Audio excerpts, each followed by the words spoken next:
ليش تحكي بسرعه؟ هذا سؤال تكرر عندي هواي وراح اقول لكم السبب. قبل اسبوعين حلمت انا بالمرافق اقضي حاجتي والباب مفتوح، تجي بزون تدخل السيفون تصيد سمكه وتطلع. انا عندي هواي تساؤلات على هذا الحلم. اولا ليش اقضي حاجتي وباب المرافق مفتوح؟ ثانيا شلون بزون قدرت تدخل السيفون؟ ثالثا ليش اكو سمك بالسيفون؟ اروح المفسر اساله عن حلم ما راح يقول الا راح تنجح، راح تتزوج، راح تخلص. ولو الحلم بيه حيه اكو واحد حاستك تحسه مبرمج ما عنده غير هالخيارات. اتذكر مره مفسر احلام شطح شوي وقال لي احلم ازق بغرفتي راح اصير غني. ثاني يوم حلمت اسوي اسهال بصلح حتى كل بيت يصير اغنياء، بس انا صرت افقر من قبل واصلا ولا واحد صار غني. هسه تقول ليش دخل حلمك بسوالفك السريعه؟ ما ادري بس كنت اطول الفيديو. للاصدق انا عندي منافسه المغاربه اللي يحكي ابطا راسه مربع، لذلك راح تنازل حتى لا تسوون سرعه فيديو 0.75. انا راسي مربع مع انه مثلث، بس راح امشيها لعيون المتابعين. شفتوا انا اهتم بيكم لذلك وصلوا المقطع 75 لايك.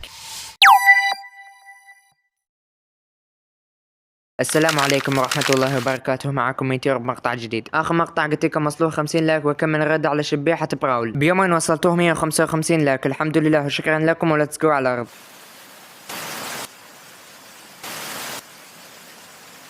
نهاية الضغط. الستوري هذا بيريحة. انا احس هاي بداية الضغط مو نهاية الضغط. يلا شباب لبسوا الكمامات راح ندخل المجاري بكل عقل. كل واحد مسوي المشكلة، ما حد يفكر يراسل فريق الدعم بالله يجاوبوا على اي سؤال حرفيا براه معقولة ما حد سواها قبلي. يبا اكيد ما حد راح يسويها قبلك لان الفكرة غبية. انت شفت الشركة تدعم كاجو وكاجو بحيفا باسرائيل، ليش تروح تسأل الدعم مثلا؟ خلينا نشوف رسالته. مرحبا، نقطة اريد الجواب على سؤال مهم جدا قد اثار الفوضى وأدى إلى اعتزال بعض لاعبين براول ستارز بسبب خطأ غير مقصود من المطور فرانك كما يقول هو، لكن أرجو الجواب على سؤالي: هل سوبرسيل تدعم فلسطين أم أنها تدعم الصهاينة الذين يسعون للإبادة الجماعي وقتل لاعبيكم الفلسطينيين الذين كانوا يلعبون ألعاب سوبرسيل لكن الآن هم تحت التراب؟ أرجو الإجابة. الستوري اللي وراه كذاب. لو قلت مو متوتر ما 5 سنين طرب دقيقة مخاطرة عشانكم يا ظالم. 5 سنين تلعب براول يعني عشان تلعبوا انت حيوان منوي لو شني؟ ما راح اكمل رد لان حكي اغبى من اني نرد عليه. ننتقل لواحد ثاني. هذا البوت عفوا اليوتيوبر اسمه عبدو، مسوي فيديو عن فضيحة الشركة طول 12 دقيقة. الفيديو اغلبه تسخيط حتى يوصل 12 دقيقة ومعلومات ما منها فايدة، يعني مثل موقع الشركة ومتى تأسست الى اخره. هذا كله بعد 15 يوم. راح ينجلط لا يعرف ان معلوماتي اخذت مني قريب الساعة ونص واغلبها بمساعدة نانو الله وفقه. رابط قناته بالدسكربشن. بالمختصر يقول ان الشركة تبرعت جمعيات الهلال الاحمر قبل 50 قرن وتبرعت بيوم المرأة العالمي لغزة. يا حبيبي شوف احنا نحكي بالحاضر لا ترجع 50 قرن للورا. يعني مثلا لو سوبرسيل بالعهد العثماني تبرعت لفلسطين وهسه اجت ودعمت اسرائيل فهاي يسمونها خيانة. اما لو مستثمر ويا الصهاينة وجد دعمت غزة وكملت بالاستثمار ويا الصهاينة فهذا اسمه نفاق. وبعدين تعال ليش زعلان من مصادري وتقول من تشيس وافتراضات من عندك واخرون؟ اللي يعرفوا عن اخرون شاعر مرتب يطلع بكل فصل بالادب. اما الادلة فهمني الشركة وصناع المحتوى المطور، وكو بعض المعلومات ما حطيتها حتى الفيديو لا يصير ممل وطويل. وبعدين شنو رسميه بدليل محسسني قاعد بالمحكمة وانت القاضي؟ اذا تغريدات المطور والشركة واللعبة مو مصادر رسمية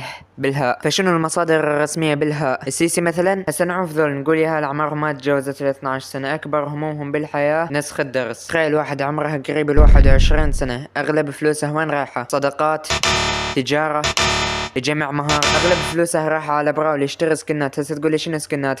مجرد تغيير بمظهر شخصيتك حتى ضربة الشخصية ما تصير اقوى. هو يا اما فلوسه حرام يا اما يشتغل ويجيبها بعرق جبينه يا اما ابوه وزير. الخيار الاول اقرب للحقيقة بس ماكو دليل. الخيار الثاني مستحيل واحد يتعب ويشمر فلوسه بهالشكل. اما الخيار الثالث فهو الارجح والله اعلم. لو لا سامح الله بيوم من الايام طاح اقتصاد السعودية فهذا السبب قاعد يصرف نص فلوس الدولة على شغلات تافهة. هسه يجيك واحد يشجع برشلونة يقول لك ليش تحكي على حمود؟ يعني انت داخل على مقطع عنوانها رد على شبيحة براول، شنو تتوقع؟ اشرح لك طريقة صنع البانكيك؟ هسه نعرف حمود نقول ابوه وزير وحب يطيح اقتصاد الدولة على سكن رقاصة لو زقه. نجي ليوتيوبرز العاب سوبر شيت. لما طلعت فضيحة سوبر سيل وين كنتوا؟ اريد جواب مقنع لا تقولوا لي ما ندري. انا الحالي بوقتها بس باقي ارسل لكم حمام مزاجل الحكوا بس بلال وجيمرز.